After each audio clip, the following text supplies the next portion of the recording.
Uh, we'd like to go to Mr. Upton first in recognition of his great work on lighting last year. Thank you. Thank you, Mr. Vice Chairman. Uh, I, I'd like to make a couple points. First of all, when we dealt with the energy title as part of the stimulus bill, that moved through this committee, and those provisions actually passed by voice. I don't think there's any opposition to having incentives for improving our energy efficiency in really any sector of our economy. However, there was one rather contentious item that we debated, and Mr. Anderson, you touched on it, and that was the decoupling issue. And I want to just pass a chart out. I don't know, Mike, can you do this? To my colleagues and members of the panel on both sides here. This was printed by the Department of Energy, and it appeared in CQ Today back last month. And it talked a little bit about decoupling. And Mr. Wells I have Western Michigan University in my district, and I want to think that every one of our rooms in the 50-some buildings on campus now have a Johnson's Control sensor, and it works. It saves the university hundreds of thousands of dollars every year in heating costs that we're able to see. We have schools in my district that have now passed, have achieved the Energy Star rating. It's terrific in terms of what we have. And as you look at the strides that we made on appliance standards, building standards, light bulbs, one of the issues that this subcommittee worked on and was able to pass in the Congress. Wind turbines last week in my district, again, we looked at both residential and some of the giant 80-meter types that are there. We can save great amounts of energy, but if you impose this decoupling on states, and this chart illustrates that, again, from the Department of Energy, you don't actually, at least my reading of it, you don't actually see the savings. The incentives to purchase that additional equipment, at the end of the day, the utilities are able to add increases in that rate, and you don't see the same savings. I mean, it would be like buying a hybrid automobile, and instead of paying the normal gas price, they'll just say, well, you drive a hybrid, so we're going to charge you another 25 cents a gallon at the pump to make up for what you're not giving to Exxon or BP or somebody else. And I'd like each of you maybe to just comment. It's a fairly simple chart here that was printed by the Department of Energy. But as you can see, it's got the original billing for residence, office buildings, and industrial buildings, and then it's got the decoupled buildings with the high users pay a little bit less, but the low users pay considerably more. And I just think that it takes away the incentive for folks, businesses, or homeowners to actually install the devices that are going to save energy and make us less energy reliant on other sources. Mr. Reichel, if you'd like to just start and make your comment based on this chart, and we'll just go down the line in the time that I have remaining. Thank you, sir, but I don't have any position on the decoupling. In fact, the last time I heard the word decoupling was at my dog breeders. Oh. So I can't partake to that. Okay. Glad this isn't in the big house downstairs live on C-SPAN. Mr. Anderson. Thank you, Mr. Upton. I have not seen this chart before, so I can't really respond to it. Let me say a couple of things about decoupling that I said a little more in my written statement, and we actually have a publication on it that I'd like to ask if it can be inserted into this record. Decoupling it does, as you said, it does increase rates. That's what it does. Now, the increased rates may bring about reduced consumption, and for some customers there could be a reduced bill. But for other customers, there won't be a reduced bill. That's right. It rewards the folks that don't do as much as the folks that might invest in energy conservation. And that, to me, boils it down to That's a good answer. Mr. Campbell. Yeah, I'm not sure I can comment deeply around the decoupling provisions, but what I can say is that for energy efficiency to work, there has to be alignment of incentives so that when energy efficiency is being driven and achieved, there has to be incentives appropriate to that. It's I'm that's running what out of drives time, energy so we got to go fast. Mr. Wells. I will echo what Mr. Campbell says. A lot of us have talked about the energy efficiency improvements we've done at our companies. The question is, why hasn't that happened in the public sector? It's because we've got split incentives, and we've got to find a way to break that. Mr. King. Thank you. There are numerous issues associated with rate design. I think the incentive component is critical, as well as there is an ability through the rate design to mitigate some of the low income, low user impacts that can be dealt with state by state as we deal with decoupling. Mr. Gideon. Yes, from my perspective, decoupling is neither the panacea or the cause of what ails us. It is just one of the tools that can be useful done right to help make sure we move forward. And the stimulus bill does not require decoupling. In my read, it requires governors to assert that they're going to work towards minimizing disincentives for efficiency, as well as move to better building codes. Great. The gentleman's time has expired. So that's an important point that you made, Mr. Giudice, that it's not mandated. And if you just elaborate upon that for another 30 seconds, please. Sure. The national state energy officials actually worked with committee members when looking at this issue, because decoupling is a third rail hot issue across the country. Lots of different states look at decoupling in different ways. Massachusetts has recently, last year, chosen to move forward with decoupling, and we are going to be looking at our first utility rate cases in a long time. And the parameters of looking at those rate cases and how that decoupling is going to be done in Massachusetts, it is going to have all of the normal sort of processes to assure that extraordinary returns are not being generated by utilities. There are protections to make sure that rates are set appropriately. The stimulus bill recognizes all of the various ways that different states are dealing with this issue and allows for governors to simply assert that they are going to work towards building codes and towards disincentives, take away disincentives to maximize efficiency. And there's lots of ways that we can make that happen across the country. Okay, thank you, Mr. King. Mr. Anderson has raised some criticisms of utility-based efficiency programs such as those used in Massachusetts, arguing that they're bad for industrial consumers. Could you respond briefly to those criticisms? Yeah, we have had great success with our industrial energy efficiency programs, and a critical component is that we have the consistency and the targets that we set with our state, and then we execute accordingly within the various energy efficiency programs. So it has proven to be an effective tool for us to achieve our energy efficiency goals. Okay, thank you. Mr. Campbell, you testified that an energy efficiency resource standard could create 260,000 new jobs. Can you talk about some of those job opportunities, how they would be created?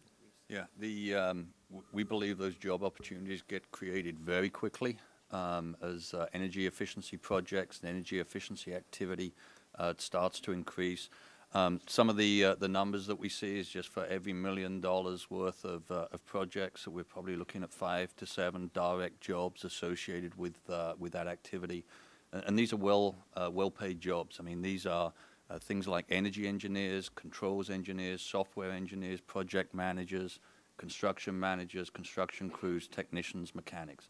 These are good, solid domestic jobs that get created with energy efficiency. Okay, Mr. King, what's the average rate of return on each dollar you invest in energy efficiency projects?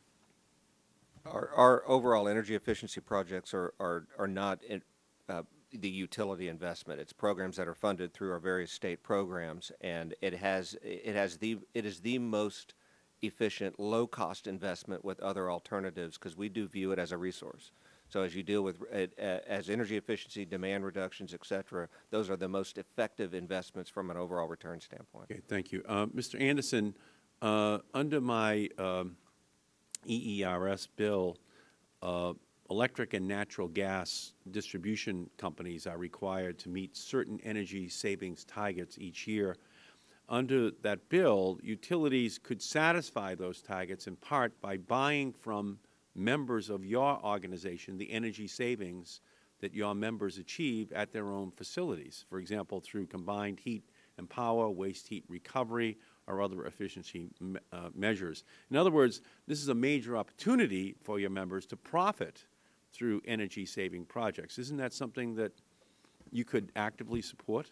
Mr. Chairman, your bill has quite a few very good things in it. I mean, I compliment you. It goes beyond utilities into building codes. It uses cost-effective throughout the bill. It talks about the need for measurement and verification. It talks about weather, taking into account weather in the economy and oversight and CHP, as you mentioned.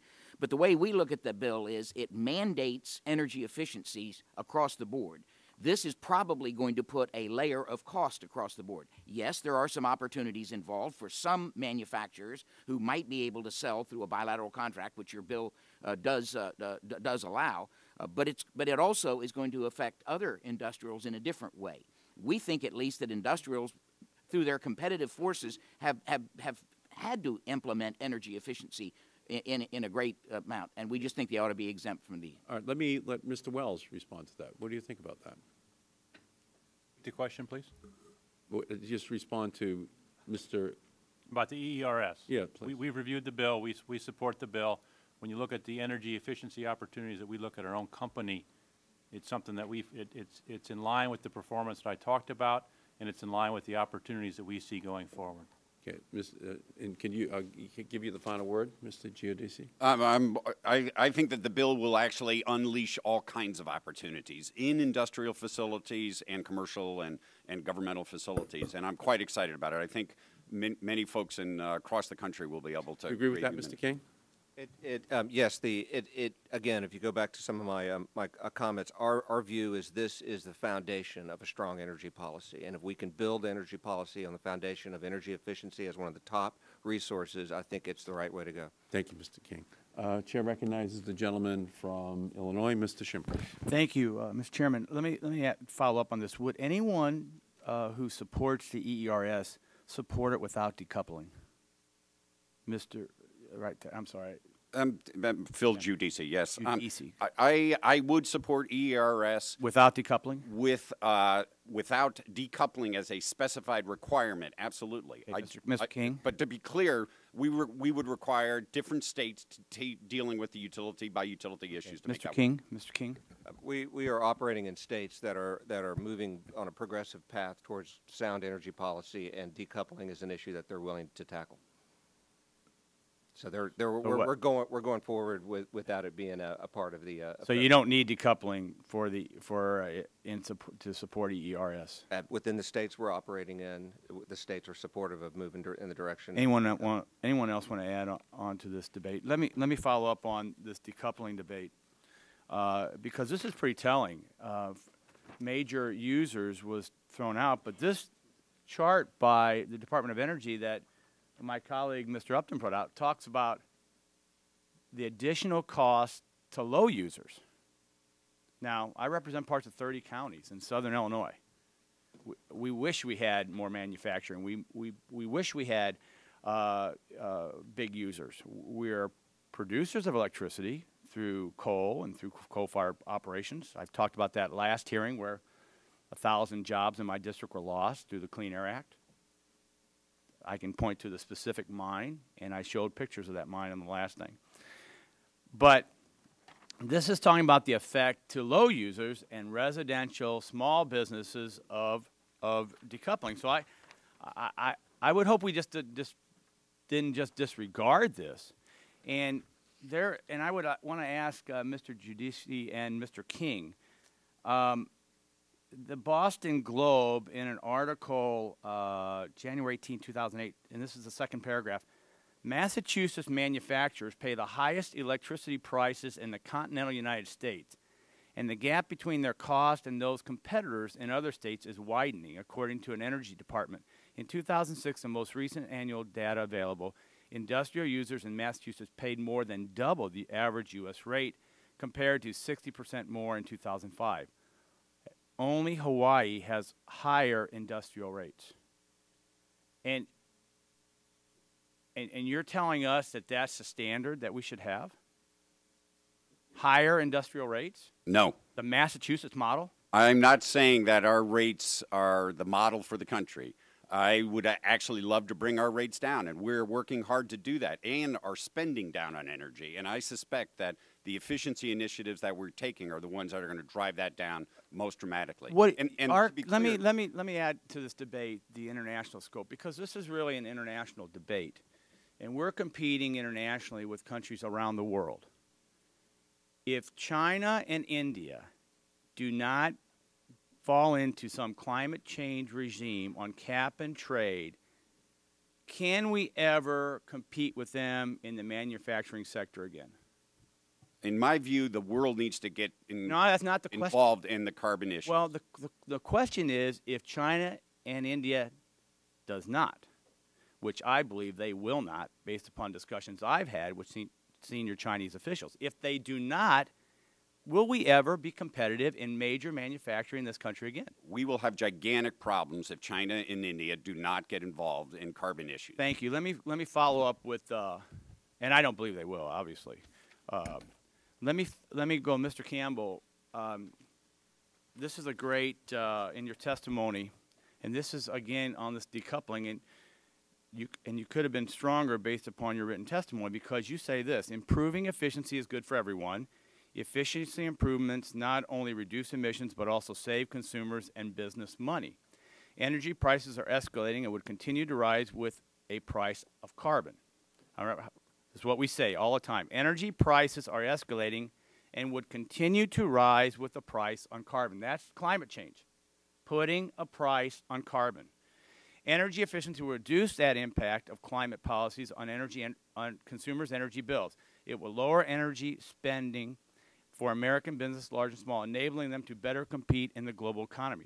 Smarter, more efficient buildings not only have lower utility bills, and that's what I want to highlight, but also improve health, safety, and comfort. If consumers do not see lower utility bills by efficiencies, will they move to an new efficiency world? I would say that for consumers and businesses to see the or to take on those energy efficiency improvement measures, they have to see the incentive. There has to be an incentive for them. And just for my Massachusetts friends at the panel, we debated decoupling here in the hearing. You are correct that the stimulus bill, it strongly implies for the governors to move their PUCs to a decoupling regime. And if you follow the debate here, there was no confusion that decoupling is a major issue. And as we see, it's going to cost individual consumers, and it's not going to provide the incentives for the individual consumers. And I yield back.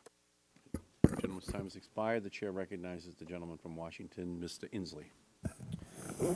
Thank you. Could the staff put up, we have a chart with California rates, or California usage. If you can put it up on the screen, please. Just want to make reference to that. A little difficult to see, but I think it does help visually to look at how stunningly different the per capita usage is in California, which is the lower blue line, and the average per capita usage of the American, the upper red line, and how they have diverged. And they have diverged in no small part because of some efforts in California to inspire efficiency. And I just want to note that the numbers are pretty stunning. The difference, as a result of that difference, together with the rate structures in California, that has saved Californians somewhere between $4.1 billion between 1997 and 2004.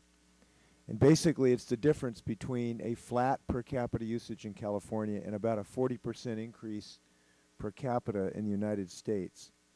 Now, as I understand what's happened in California, they've followed sort of a common sense provision.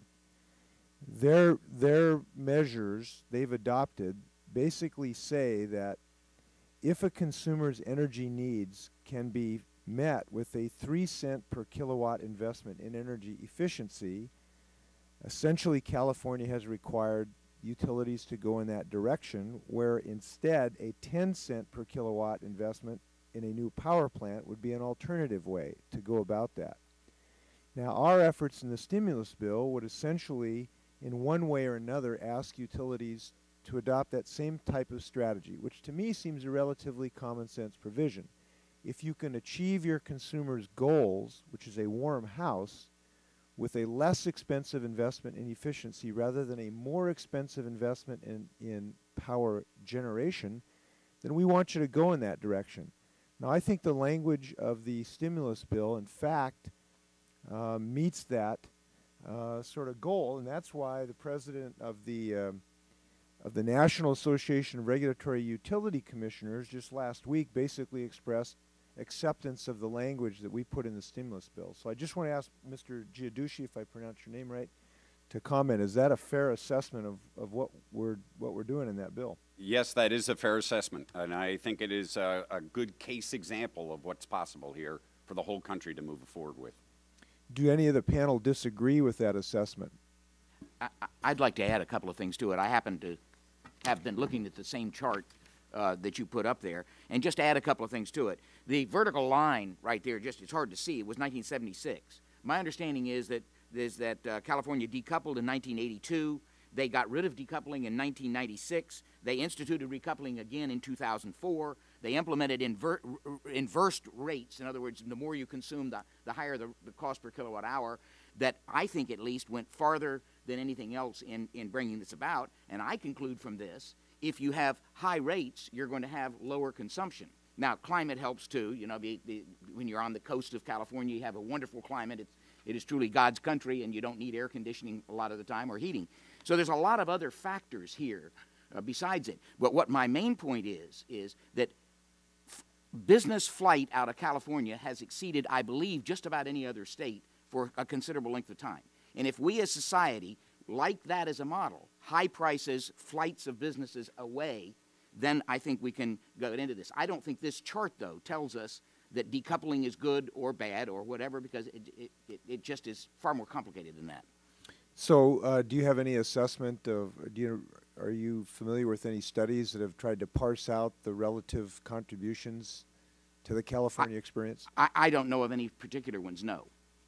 Very well. Let me ask in general, in regarding to Mr. Markey's bill, do any of you have any suggestions on changes to the bill other than what you've ever articulated? I just want to give you an opportunity if you have any suggestions for us in that regard. Mr. Markey, of course, thinks that this is perfect Mona Lisa, which we normally would start with a presumption in that regard, but I just wanted to give anybody an opportunity. I would look at even more aggressive targets in the EERS, both on the gas side and on the electric side. I think those are understandable as to why those are the sets that we're starting with, but I think as we think about the climate challenges that we're facing and the economic opportunities that we will unleash, that we could ramp those targets up more significantly and quicker. Anyone else? We would like very much to see the bill have the ability for industrials to opt into it. Clearly there are cases where there could be real advantages if an industrial was involved and sell some energy efficiency savings. But we also think that that one size does not fit all, and we think it would be very difficult, so we'd prefer to see them excluded otherwise. Thank you. Great. The gentleman's time has expired. The chair recognizes the gentleman from Texas, Mr. Barton. Thank you. Thank you, Mr. Chairman. We've got a hearing going on downstairs, too, so I've been running back and forth. I want to ask Mr. Inslee a question, although he's not on the panel. If Mr. Inslee, what's the retail cost of your constituents for electricity in Washington? Well, that violates the rule against embarrassing any of your colleagues, so I'll decline to answer, both because it violates that rule, and secondly, I don't know. Oh, well, I'm not trying to embarrass you. I think it's around 7 cents a kilowatt hour. I honestly do not know the answer to that question. Okay, it's very low. You've got some of the lowest utility. That is correct. That is correct. What's the average retail rate in California, Mr. Anderson or Mr. Reichel? They have some of the highest rates. I'm sorry, Mr. Barton, I don't know the numbers. I know that it is very, very substantially. Well, I know in San Francisco their highest rate is 37 cents a kilowatt hour. Now, spare me the California model. You know, brownouts, haven't built any new power plants in probably decades. This decoupling, which I'm going to ask Mr. Anderson about, I want the Jay Inslee Washington State model, Bonneville Power Administration generating clean hydropower because God blessed his region of the country with great hydro resources, and the federal government during the New Deal built some of the most efficient hydroelectric power dams in the world, so his constituents get power at probably the lowest rate in the country. That's a plus for them. It's not a negative. I'm not trying to embarrass Mr. Inslee at all, because that's just the way it is. But this, this hearing on energy efficiency is a good hearing. I'm for what Mr. Markey's trying to do, but don't gag me by saying that we need to emulate the great state of California, who is almost single-handedly doing everything they can to destroy their economy on almost a daily basis, and which has the largest state budget deficit in the history of the nation, $42 billion this year alone. To put that in perspective, the entire budget of the state of Texas on an annual basis, which is the second most populous state, is, I think, $75 billion. So, anyway, Mr. Anderson, what's your opinion of decoupling? I asked Mr. Anderson, but I'll let Mr. Reichel answer it if he wants to. I'll yield to Mr. Anderson.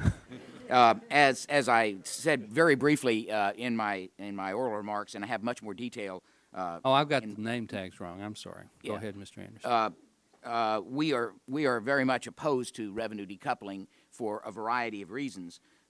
First of all, we agree that there needs to be incentives for cost-effective energy efficiency. There's no doubt about that.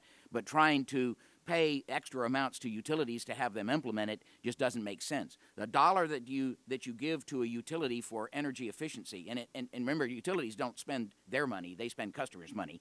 So you give $1 to a utility to implement energy efficiency, they take a sizable portion of that in overhead and whatever else, and then they give what's left back to some customers. This is an income redistribution. It probably doesn't really reduce the disincentive of a utility anyway. 80–90% of the utilities' revenues are still going to come from generation, no matter what you do.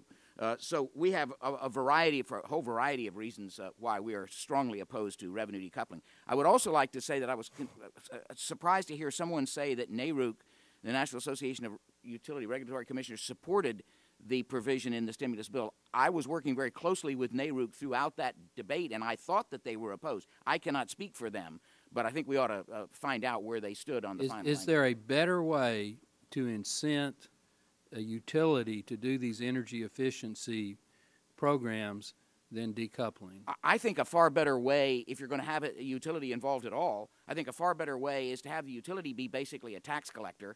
They collect money from customers, however you specify that they're going to do it, and they turn the money over to a third party whose sole objective is to implement energy efficiency. Their business model is to implement energy efficiency. I believe Vermont has one, North Carolina has one, New York has one. There's a variety of examples, and we think at least that they work a whole lot better than trying to have an internal conflict within a utility. One side wants to sell more power, another side wants to sell less power, and it's an internal conflict inside. Have a business model of a utility to produce and sell and distribute energy efficiently, and have a third party whose sole business is to implement energy efficiency. My time's expired. Thank you, Mr. Chairman. Great. Gentleman's time has expired. The chair recognizes. Mr. Chair, may I just Mr. Washington. Thank you. Mr. Anderson brought up an issue about the chair of the National Association for Regulatory Utility Commissioners, and I had made reference to essentially that they had said that they're comfortable with the final product.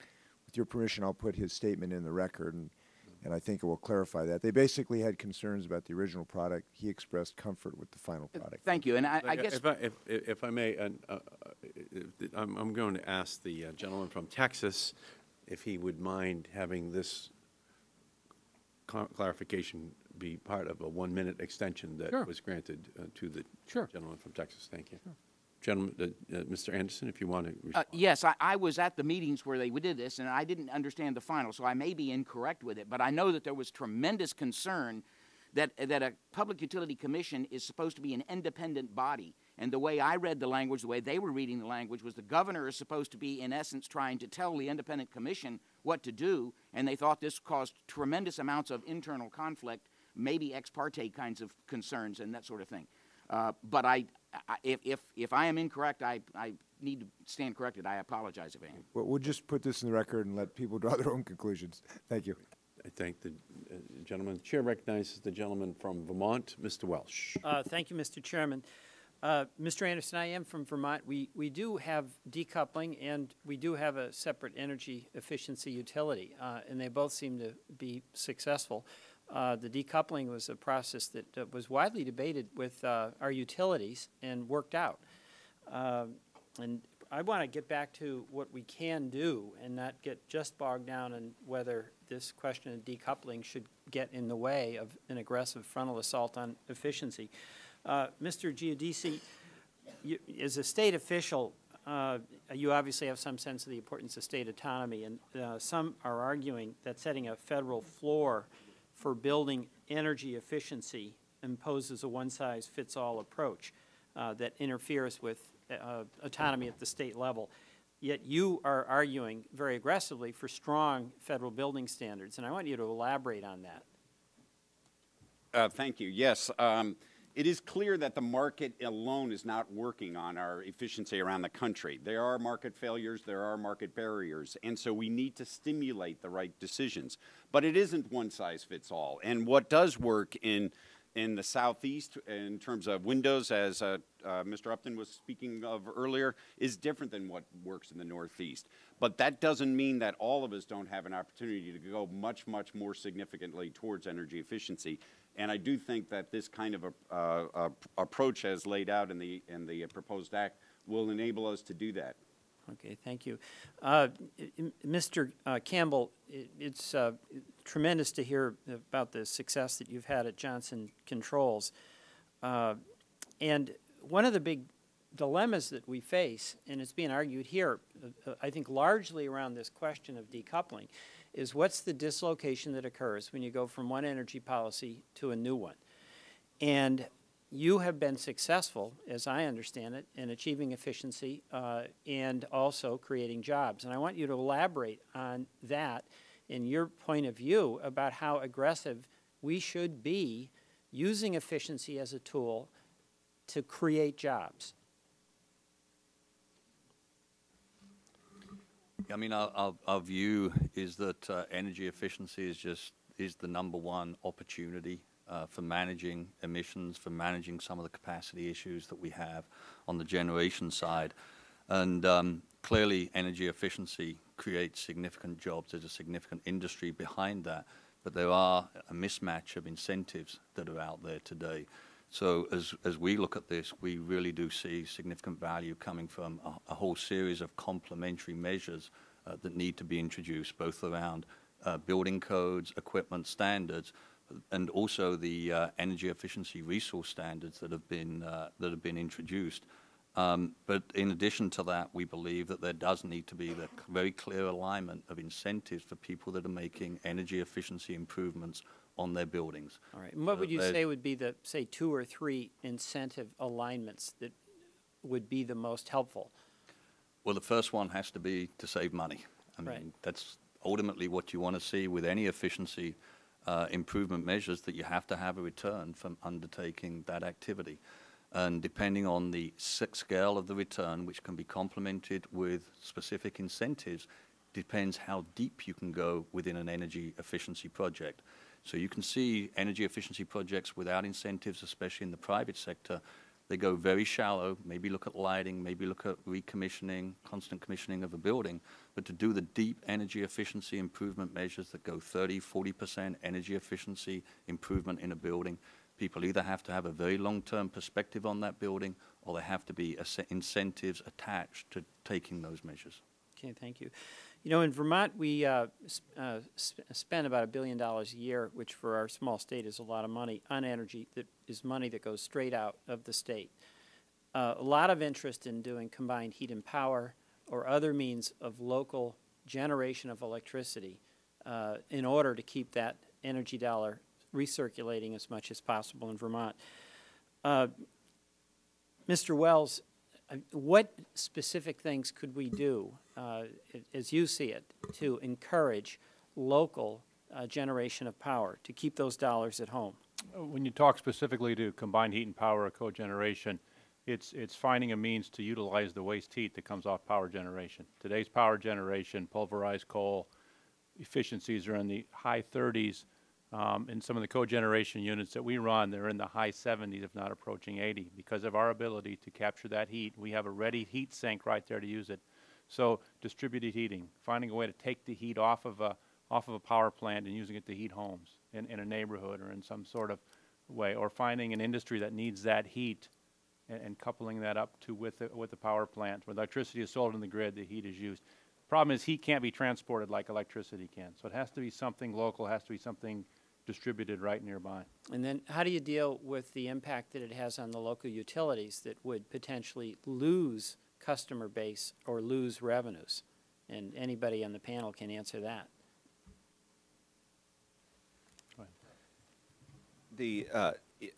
Just to put a couple of things in perspective, first of all, when you look at the total energy bill, both the transmission and distribution cost and other key important programs are basically at inflation or below. The bigger problem is the energy costs, and what we need to do is focus on how can we most efficiently reduce consumption and help reduce those overall energy costs. That's the fundamental driver on why bills are where they are. Thank you. I think my time has expired. Thank you, Mr. Gentleman's Chairman. time has expired. The chair recognizes the gentleman from Oregon, Mr. Walden. Thank you very much, Mr. Chairman. Mr. Campbell, as you know, in my opening remarks, I cited the comments in your testimony, and I apologize for having to leave to go to the communications subcommittee, so you may have addressed this. But it appears to me that you're arguing against decoupling in those comments because you're saying that energy prices are escalating and would continue to rise with price on carbon. Energy efficiency will reduce the impact of climate policies on consumers' energy bills, will lower energy spending for American business. You talk about doing all these controls to lower energy bills on consumers as a good thing, as an incentive, I would assume, to do energy conservation. I mean, I think the average person in my district says, gee, I want to cut my costs. My budget's constrained right now. I'm afraid of losing my job. They're not going to be really excited if the state moves forward on decoupling. It says, yeah, you do all that stuff, but oh, by the way, you're going to get to pay the same amount. Isn't that what really happens under decoupling? Okay, yeah, I mean, I'm not arguing against decoupling, but I'm arguing for energy efficiency and ensuring that there's aligned incentives associated with those energy efficiency measures to drive energy efficiency so we bring true economics to the consumer or the business so they can make smart decisions. All right, Mr. Anderson, let me go to you because it seems to me from your testimony you would be arguing against decoupling. Yes. And that I don't know what it seems to me it's a really perverse incentive to tell businesses, and I was a small business owner for 21 years, that you use less, pay the same.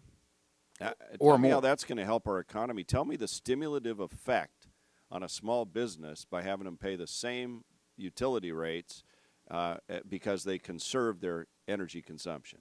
Well, as I've said earlier today, also, I agree with you completely, and it is a disincentive. We also look at it for why are the utilities guaranteed anything? I mean, my members right now would love to be decoupled from their customers. I assure you, my auto companies today would love to be making the same amount of money that they used to make. I was in the radio business for 21 years, small market radio stations, and I always thought it would be great for every time we didn't sell an ad and had time to run it, that, maybe we should have gotten paid. That would be the ultimate form of decoupling. My salespeople would have loved that too, I suppose. But it's not the way it works. Correct. It's not the way it works. Mr. King, I noticed in your testimony that you congratulated the Congress for passing the stimulus with $3.1 billion in state matching grants for energy efficiency and assistance for low-income consumers to weatherize their homes. Won't low-income consumers be hurt as well if they do all this weatherization and the utility company comes back and gets to charge them the same amount? The intent behind the low-income consumer program will be to ensure that we are doing what we can to reduce their overall energy bill. And all that goes into how overall rates are designed. And who pays for that subsidy to the low-income energy consumers who have reduced their consumption because they've taken advantage of weatherization, all which I'm a big advocate of? Who subsidizes them? Where's that money come from? All of those type of decisions are rolled into the overall rate design, and our customers as a whole, as a community, support those kind of programs. Now, community is a wonderful term to use, but at the end of the day, it's everybody paying their power bill, right? That's absolutely. And do higher power rates affect the economy? No, they don't. That's a cost of living and doing business. Have you ever been in small business? No, I have not. I have. And I got to tell you, in the radio business, I did everything I could, as I could afford to replace old tube-type transmitters with solid-state ones so I could cut my energy bill, be more efficient. That savings amounted to something in my bottom line. I can understand that. And we've spent a tremendous amount of time with our customers trying to find ways to help them reduce But how can you say that the higher energy costs don't affect the economy? I'm struggling here. I don't think I said that. I think I said, yes, I understand how it impacts the economy, and it's part of living within a certain area and trying to help manage overall energy bills on a day-in, day-out basis. But don't you think the best incentive is the good old marketplace that says, if I can cut the use of my power, I can save myself a little money and put it towards something else? That's exactly what energy efficiency and demand reduction is about. It is, except when you add decoupling to it that says the utility gets to charge me the same amount, regardless how much I save. Decoupling doesn't necessarily equate to that sentence. It's really What does it case. equate to then? The overall issue that we're trying to deal with from decoupling is making sure that we understand the cost to deliver the energy and that we have the ability to recover those costs. That's it. Which is why the utilities love decoupling. The overall issue with why we support decoupling is making sure that, again, as you've heard from the panel today, is that the incentives are aligned, and we're making sure that we are doing what we can to support the policy to reduce energy demand. Well, I just wish we'd been able to have a single hearing on this issue as it was related to the language in the bill that everybody voted on and very few got a chance to read in advance. I'm trying to figure out now what this language that is now law means in terms of assuring that the governors get assurance from their PUCs to implement it. I know my time's expired. Thank you. The gentleman's time has expired. The chair recognizes the gentleman from Texas, Mr. Gonzalez. Thank you very much, Mr. Chairman. And I guess I should start off with my own observation of Texas government and Texas budgets as compared to California. I'm not here to defend California, but by the same token, I know how state governments can save a lot of money. Texas has been able to do it by simply not investing in infrastructure or maintaining what they have and making no real investment in health care or education.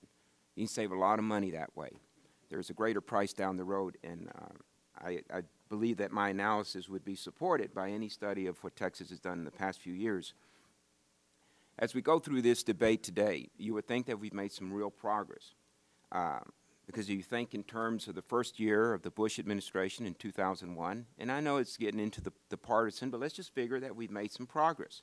Because in 2001, it was Vice President Cheney who commented on efficiency and conservation, that conservation may be a sign of personal virtue, but it is not a sufficient basis for sound, comprehensive energy policy. I think we all acknowledge here today, even my colleagues on the other side of the aisle, that conservation efficiency does in fact have a place in the overall energy policy of this country. At least that's what I'm hearing. I've heard it referred to as not necessarily the fifth fuel, but the first fuel. I've heard it as being one of the legs to a three-legged stool and so on. But what I'm really hearing here is that we acknowledge it's out there, its value, but it can't be done. Whether we say it's about decoupling, or are we talking about exemption for the industrial sector and so on. So on one hand, I think we recognize certain things like, well, we recognize that global warming is real, but I'm not real sure that we can do anything about it.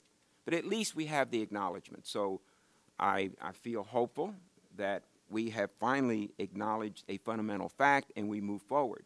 The question to the panel, and I'm going to ask Mr. Anderson. Mr. Anderson, during your testimony, I wasn't real sure if I heard you correctly about an industrial sector exemption. Is that what you stated? In Mr. Markey's bill, that's what we were suggesting, yes. All right. And Do you wish to elaborate at all? Because I'm going to ask the other witnesses to comment on that proposal and what they believe might be the impact. Our companies operate in worldwide competitive markets, and the tremendous competition requires them, we believe, to implement cost-effective energy efficiency already. And we're concerned that if another layer gets put on top of that, it adds another layer of cost, while doing more on the energy efficiency is quite difficult. So we are asking that industrials have the option of either opting in if they want to be, but otherwise being left out of the federal mandates. Well, I think our industrial base does operate at a terrible disadvantage with other countries. India and China, of course, come to mind. The problem is we're not India and China.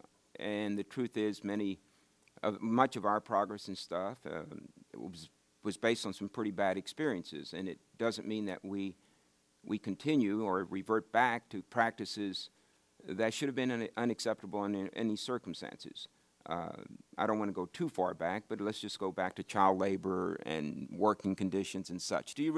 That'll give us a tremendous advantage. Maybe we'll be able to compete with practices in other countries, but I don't think we do that. When it comes to global warming and practices, I think there is a certain responsibility, not to sink our economy, but to do the responsible thing. I'm not sure if you say it's a moral imperative and all that. Look, this is the real world, and my constituents want jobs and a quality of life also. So it does not fall on deaf ears, but I'm not sure if you're advancing an argument that simply says, we just can't do it under the present economic circumstances, and we never will be able to do it. But let's just talk about the exemption.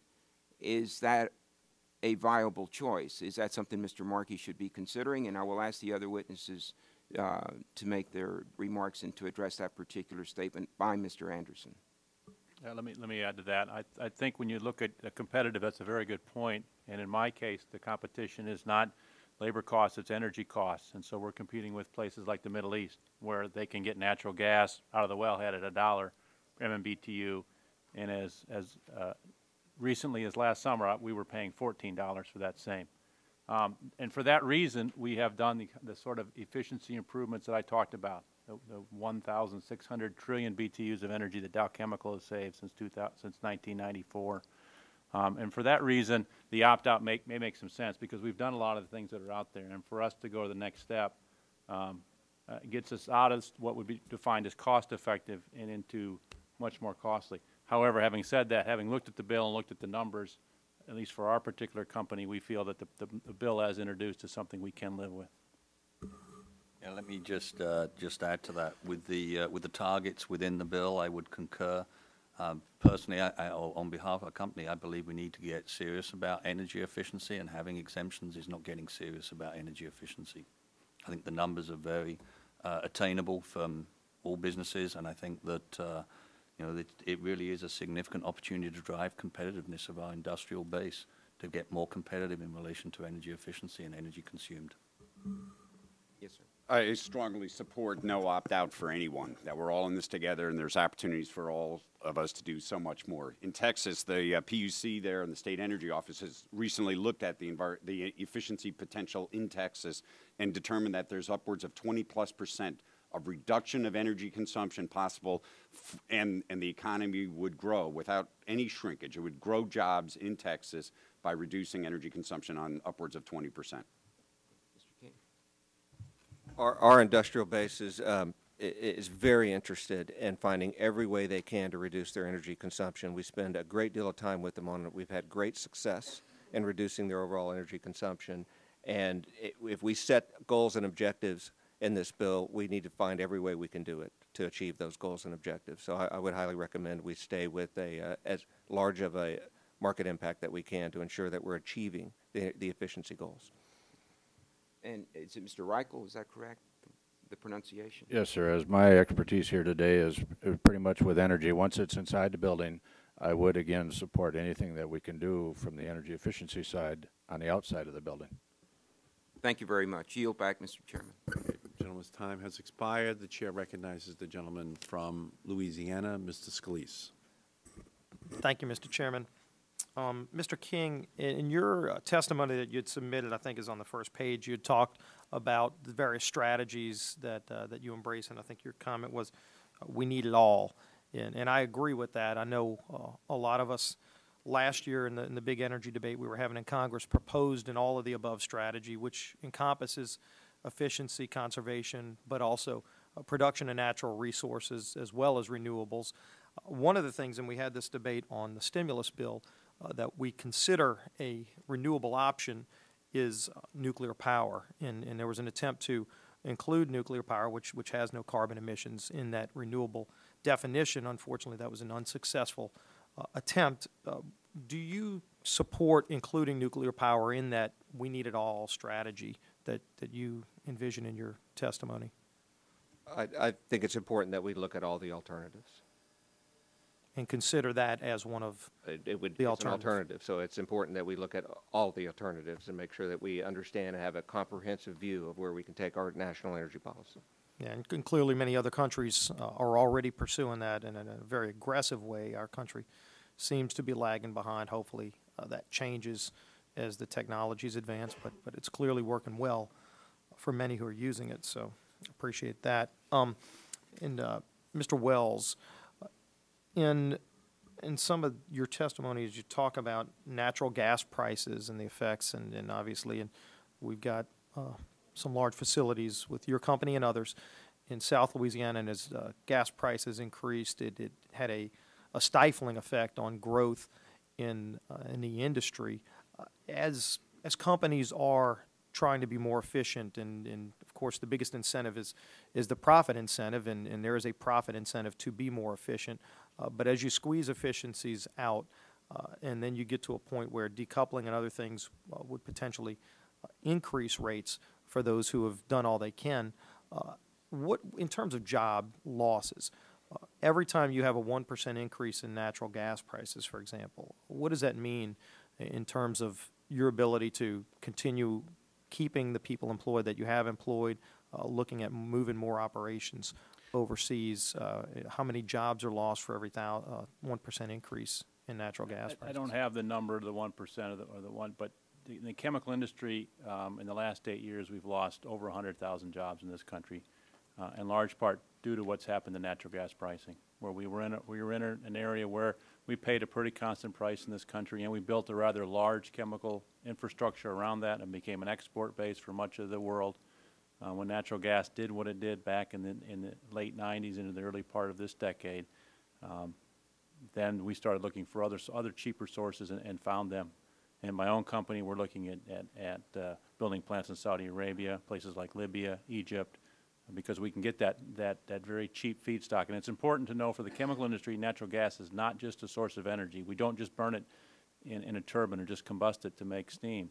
We also use it to make our feedstocks. And I talked about our company alone. The bill last year was over $27 billion for our energy costs. And when those costs, not only do they rise because of increasing demand and supply that is starting to fall off. We've seen some new discoveries that's helped, but we think that's just at best going to delay the inevitable. But we also, when we think about the climate change and what can happen with climate change and climate legislation, what we support, the easy answer is to go to natural gas for power generation and to combust natural gas over coal and lead to this dash to gas, which can even further exasperate the situation. Yeah, and I just hope as we go forward, a lot of us have concerns about exporting jobs overseas and job losses, and you talk about 100,000 jobs lost in a way because of a failed energy policy. I just hope we're very cautious in how we proceed, that some of the things we do where we all agree that efficiency is important, where we don't have penalties on the other side that actually cost us more jobs. And your industry is a good example of how there is a point of if you exceed that level, your ability to continue employing the people you have is going to diminish. And so hopefully we keep all of that in mind as we entertain legislation to address the concerns that I think a lot of us have. But how we get there, we've got to be cautious that we don't have those consequences, which I don't think would be unintended, because we're well aware that as you point out, that those have direct impacts on businesses' ability to continue operating profitably here or looking at other options in other countries, which have definitely been taken by companies over years and hopefully won't in the future, and hopefully we don't do anything in this Congress that encourages people to move those jobs overseas. Thank you. Gentleman's time has expired. Chair recognizes the gentleman from Texas, Mr. Green. Thank you, Mr. Chairman. And it's interesting, I follow our new colleague from Louisiana because I have a district in Houston that I have the petrochemical complexes there. And when you talk about losing jobs because of high price of natural gas, we've seen that in our district, and particularly in the recent with our own economy. With what's happening, because a lot of the things that our chemical industry does actually goes into home buildings for weatherization and things like that. That's why this last bill was a success, I think, to try and do some of the things that we want to do. I want to follow up the line of questioning, Mr. Wells. I know Dow Chemical is a member of the U.S. Climate Action Partnership, and like I said, you have your biggest plant in my area is at least in Freeport. It's not my district, but I have Channelview, Houston, and Pasadena, so I have a number of your facilities. In your testimony, you mentioned that one of the likeliest ways to meet short-term carbon emission reduction targets called for in the climate change is the fuel switching from coal to natural gas. And again, with my accent, you would think I would love natural gas being, and that's not a problem. It's just that in the chemical industry, it's not only a fuel, but it's a feedstock. Right. And that's what's caused us to lose those jobs. And I can tell you 3 years ago, Shell Chemical moved jobs from Deer Park, Texas, in my district to the Netherlands for 2 reasons. The price of natural gas from the North Sea was cheaper, but also the price of health care for the Netherlands was cheaper per employee at their plant in Deer Park. So our committee has jurisdiction over both of those, and hopefully we'll make it a little more competitive. But the so-called dash to gas could be ruinous for those industries that are dependent on it, like the chemical industry. So I have significant concerns about any impact that the climate change would have on affordable and reliable supplies of clean natural gas. Now, I have to admit, I was, even in Washington, we see Boone Pickens ads, and if we all did what Boone Pickens wanted us to do, not only with wind and solar, with natural gas, we might not be having this concern. But since I represent a great deal of the manufacturing facilities, and Mr. Wells, do you believe that enacting energy efficiency measures would be enough to offset the job losses in particularly your manufacturing sector due to the increased demand for natural gas from the fuel switching? No, they would not be enough. They're an important first step. They're an important easy step. They're an important economical step. But we have to go farther. We have to look at increased supply. What can we do to get more supply in the situation? We have to manage both sides of the supply-demand equation. We have to manage demand by the efficiency measures and other complementary measures we talked about today. But we also have to manage the demand side and make sure as a country we can get at the source of natural gas and oil that we have available.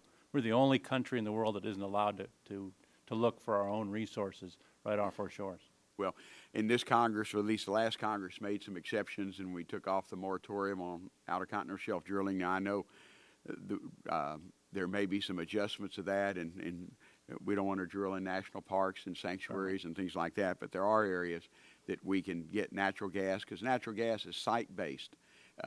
You know, I know Dow put in an LNG facility in Freeport, but that's not the way to solve the problem.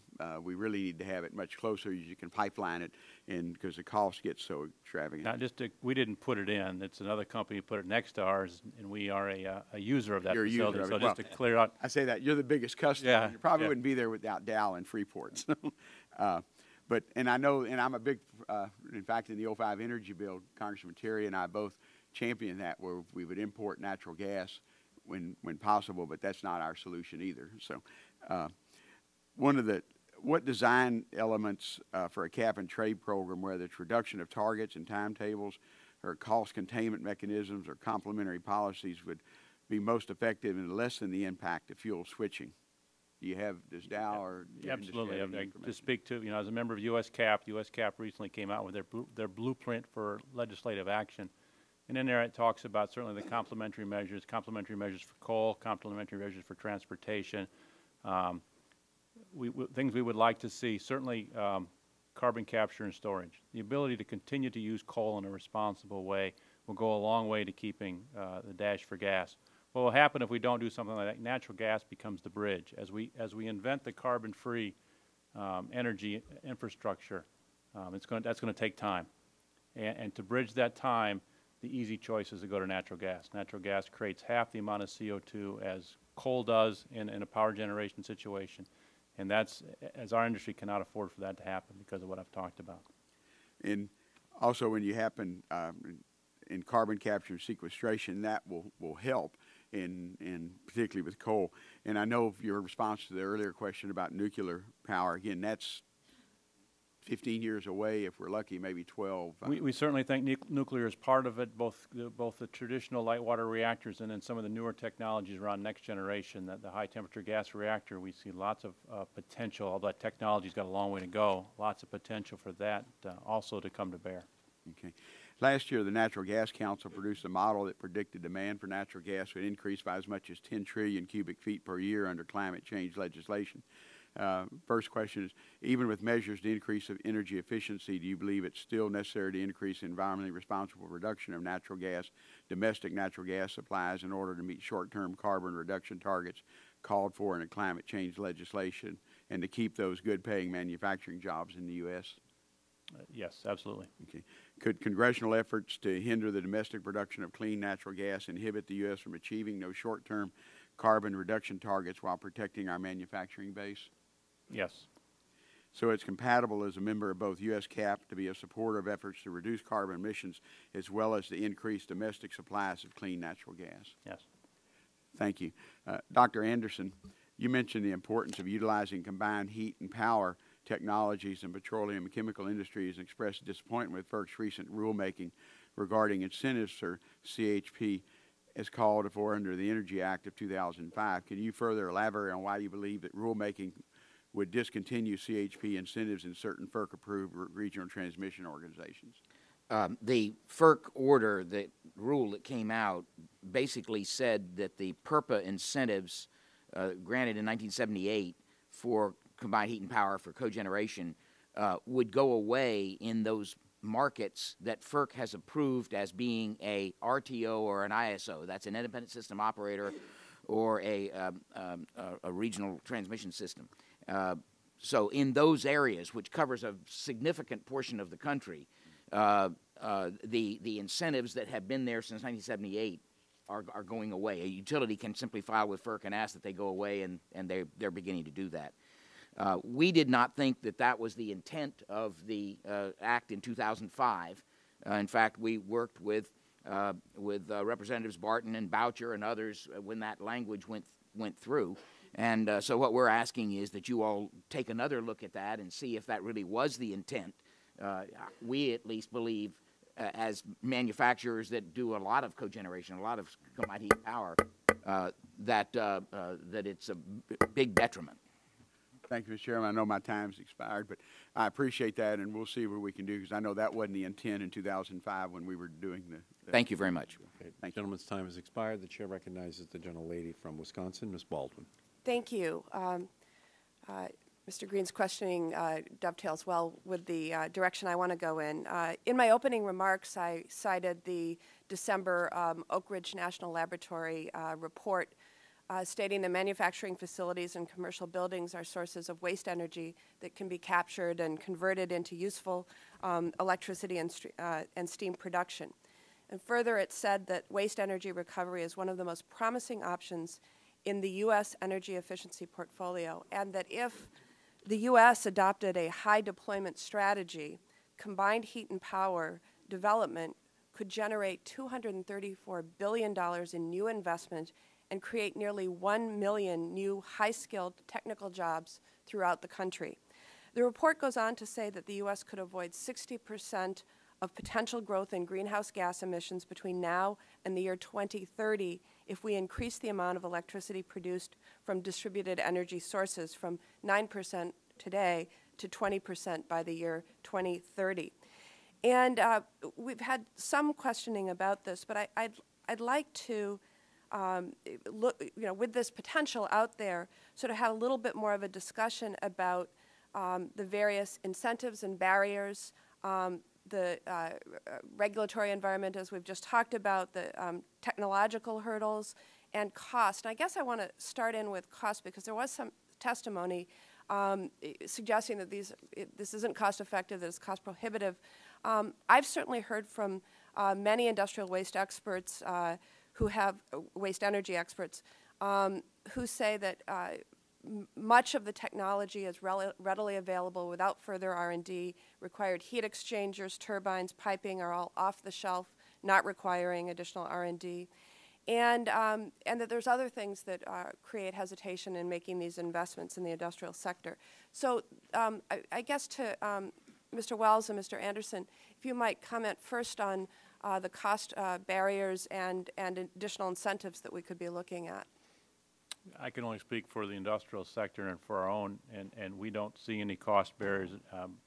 For the Dow Chemical Company, the vast majority of the power that we use is self-generated, well over 70%, and of that power, well over 90% comes from cogeneration. So in our application, it makes a lot of sense, an awful lot of sense for us, and we make maximum use of it. Great. Mr. Anderson, question about cost?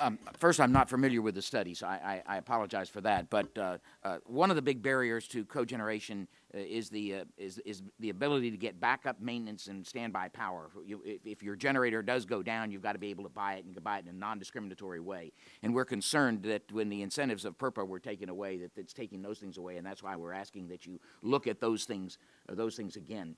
I agree that there's a tremendous potential for combined heat and power. I'm not as familiar with distributed generation. That is much smaller and applies to commercial and, say, residential entities, but I understand that there's a potential there also.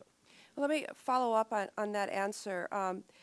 In designing the Energy Independence and Security Act, I know that I worked with energy efficiency experts in my own district to craft the Waste Energy Incentive Grant Program, really to incentivize owners and operators of industrial facilities to successfully produce electricity from the recovered waste energy. Specifically, it provides a financial incentive of $10 per megawatt hour, and it's authorized at the $200 million level, although not yet appropriated. Is this, in your mind, sufficient financial incentive for manufacturers to invest in capturing waste energy and converting it to useful energy? We're strong supporters of the program. I can't say whether that's sufficient or not, but I can say that it is definitely a significant step in the right direction, and I hope the money does get appropriated. As you said, it hasn't been appropriated yet. But we've been working with the Department of Energy as they're trying to implement this, and we think it's a great idea. And I recognize there is controversy over whether manufacturers should be able to convert waste heat to energy and then sell any excess back onto the grid. How essential is the ability to sell excess energy to the success of harnessing waste energy, industrial waste energy? Mr. Wells and Mr. I think it varies significantly by application, by industry, by even down to the individual plant. Mr. Wells just mentioned that they consume most of the power that they consume, and that certainly is a model that many others use, but others have the opportunity to produce more power than they can consume, and you've got to be able to sell it then at a price that makes sense. Once again, it gets into the review of it, but that is an important area for many applications. Mr. Wells? Yeah, when you look at how we use cogeneration, that's a very important thing for us because we balance on steam. We make all the steam we need, and then whatever power that comes along through the cogeneration process, if it's more than we need at a location, then being able to sell it on the grid is very helpful to us. If we don't make enough, then being able to buy off the grid is very helpful to us. Gentlelady's time has expired. The chair recognizes the gentleman from Utah, Mr. Matheson. Well, thank you, Mr. Chairman. One observation before I ask questions. As I listened to the discussion on decoupling that was taking place, whether people think they're for it or against it, I detected a lack of understanding about it during this discussion. I heard people comparing decoupling issues relative to regulated utilities with how it would apply to private sector competitive businesses. I sense the discussion, quite frankly, diverted into a lot of extraneous issues that weren't relevant. And so it may be helpful for members of this committee to get a primer or a primer on decoupling and what it means and what it doesn't mean, because As I said, as I listened to that discussion, I think there was a lot of confusion and a lot of apples and oranges comparison that were not necessarily appropriate or productive to the conversation. I think that's a good idea. Thank you. I want to address the issue briefly of appliance standards in the act that was developed between the House and the Senate. The House version in 2007 had some provisions that allowed multiple efficiency standards for a single appliance. During the conference negotiations with the Senate, some of those provisions were dropped. Anyone on the panel, I'd like to ask what room you think there are for further improvement in energy efficient appliances regulations in that regard.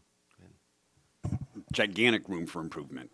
We're consuming electricity in devices that are not producing any useful product for us. Our set-top boxes, TVs that are on standby, plug power, vampire power in our homes is consuming 10 or 15% of the electricity that a residence is consuming for no useful output. And there is technologies off the shelf that once we put them in place can go back down to 1 watt standbys on all of those devices and still be able to come alive at 4 in the morning when you want to record some show if need be. So we just haven't spent enough attention on these matters across the board. As we look at in Massachusetts, and we've seen similar studies across the country, just taking energy efficient devices off the shelves that exist today, Energy Star and better, and putting them in across the nation would save on the order of 20 or 25% in our residential electricity consumption. So tremendous opportunities. We haven't unleashed all the potential from design and marketplace to really drive that. And I would call for very high standards. Agree with all of that. And the other element that I would add is we need to also begin to think about the future. And as we deal with intelligence on the grid, smart meters, et cetera, if we could start developing the standards for appliances where we could automate demand reduction, energy efficiency, et cetera, it'll have a significant impact when you have a broad-scale deployment of energy efficiency in those appliances. I think being forward-looking makes some sense. Currently, the law does not allow for use of multiple standards for appliances, like if you have a dual electric gas furnace. Are those changes Congress ought to be looking at to try to create some of those multiple standards? Yes, and I think we have to really look at all of the standard setting very differently than we have to date. SEER rating standards on air conditioners are seasonal electricity consumption, not peak electricity consumption. Now, some of the air conditioners actually have a small compressor that actually, when it gets really hot, it's very inefficiently producing that cooling to kind of boost it. Looks like a good SEER rating, but it actually hits us the hardest on those peak days when we're trying to meet the electric load. So looking at our standard setting and doing it on a very accelerated time path, I think is very appropriate for national attention. This committee learned in 2007 that the DOE process for appliance standards takes a long time. And other countries such as Japan use a top runner program where the standard is updated every 3 years based on the top technology at the time. That technology becomes a standard for the next 3-year period. My question is this type of model realistic for the United States, and how do we address concerns that manufacturers may express about making that a challenging time frame for them to adopt these new standards? Does anyone have thoughts on that? I'm a little bit familiar with the program in Japan, and I think it's a very interesting model, and I think it actually stimulates innovation and creativity in their design, and I think it would do the same here. I think that we've been so comfortable in sort of our absence of attention on this, and our manufacturing folks have not spent sufficient attention to these matters, that any kind of a change to a new regime is really hard, and so the initial reaction is to resist it. But I think that working collaboratively under very clear deadlines and very clear outcomes that we would want, we could get to very similar models, and it would be beneficial for all of us. Okay. And, just to quickly add to that, the opportunity that the bill provides us as a federal standard. So once we have absolutely set that target, then you're going to get a lot of expertise to jump in and help move, to help not only from a state standpoint, but for overall federal policy. So that's a big opportunity you have as you debate the bill and support it.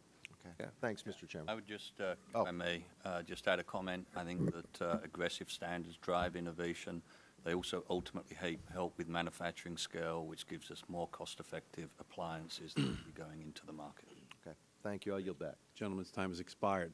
So here's what we're going to do. We're going to give each one of you 1 minute to tell us what you want us to remember from your testimony. What's your highlight? What's your takeaway message? What is it that you want us to be factoring into the development of energy and climate change legislation this year in terms of efficiency? We'll begin with you, Mr. Reichel. Thank you, Mr. Chairman.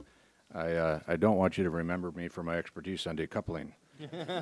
It's the joke of the day, though, and well done. Our technology that we have brought before the panel today and the committee works with every control system and every HVAC system in the country. I would encourage this committee to set a performance efficiency standard. For every building has different controls and different HVAC systems, but they all have an operating strategy. Building performance software can help these buildings calibrate the buildings to actually achieve that energy efficiency goal. This is probably one of the last bastions of energy efficiency available in operation and maintenance. The federal buildings, I would encourage it strongly. We are working with the GSA, but I'd encourage them because private practice will follow what the federal buildings do. And I would also look at setting this for schools.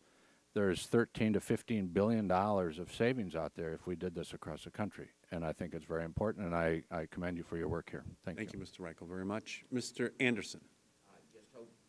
I just hope that you will look very carefully at what the impacts of whatever you do will be on the manufacturing community.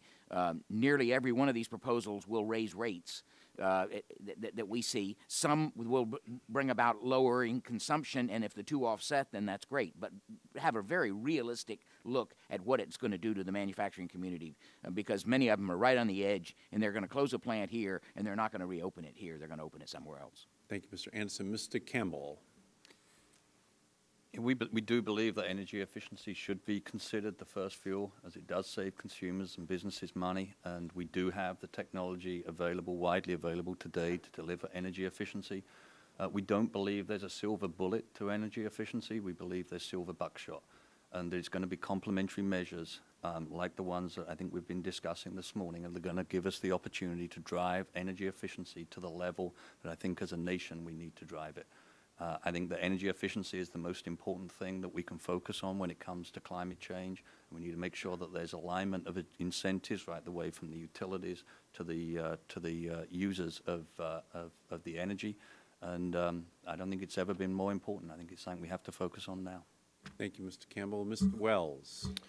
When we think about the triad of economic success, environmental performance, and energy security, energy efficiency hits the sweet spot of those three things. It's a win-win-win. So why aren't we doing more of it? Well, we've talked a lot about the barriers today, and it's clear we need a nudge. We need a push of some sort. So the complementary policies that we talked about today can form that nudge, give us that push we need to do the right things with respect to energy efficiency and help our economy. Okay, thank you. Mr. King. I would start with energy efficiency is a resource, and it is a critical resource to meet America's overall energy needs. Secondly, that it is one of the least expensive investments that we have as an alternative to us. So we should be aggressive, both on the targets to achieve as well as the timelines to achieve them, and we stand ready to help deploy and deepen its impact. Thank you. And Mr. Giudice. I encourage the committee and Congress and the administration to be very, very bold at this time. I cannot imagine, but I suspect that decades in the future we'll be looking back and wishing we were bolder about what we will be accomplishing right now. And I thank you for your leadership on these matters. Thank you, Mr. Giudice, very much. And we thank all of you, and just an excellent panel today. And I just wanted to, in closing, just say that there has been a lot of talk this morning about the stimulus bill and decoupling, and it was raised by Mr. Matheson as well. So I just thought I would read the language from the stimulus bill so that people can hear it and it's on the record. What it says is that, as enacted, the language requires the governor of a state, as a condition for receiving the allocation for state energy program funds, to notify the Secretary of Energy, quote, in writing, that the governor has obtained necessary assurances that the applicable state regulatory authority will seek to implement in appropriate proceedings for each electric and gas utility with respect to which the state regulatory authority has rate-making authority, a general policy that ensures that utility financial incentives are aligned with helping their customers use energy more efficiently, and that provide timely cost recovery and a timely earnings opportunity for utilities associated with cost-effective, measurable, and verifiable efficiency savings in a way that sustains or enhances utility consumers' incentives to use energy more efficiently. The language does not mandate decoupling. It simply asks states to pursue policies to align utilities' initiatives with the pursuit of efficiency while ensuring that consumers have incentives to pursue efficiency as well. NARUC does support the final language, and there are many ways to satisfy this requirement. It does not require decoupling and allows states to innovate in order to protect their own consumers. So I thank the panel very much for being here today. It is incredibly helpful. Unfortunately, historically, this subject and its discussion is only exceeded by watching grass grow in terms of the level of enthusiasm that it brings to a room. But as you're all saying, it's the sweet spot, it's the first fuel, it's the, the whole key to how we can put a dent in climate change and energy independence issues and economic growth simultaneously. It's important for us to ensure that this year we put the laws on the books that telescope the time frame it will take for us to reach that day. We thank each of you for being here. This hearing is adjourned. Thank you.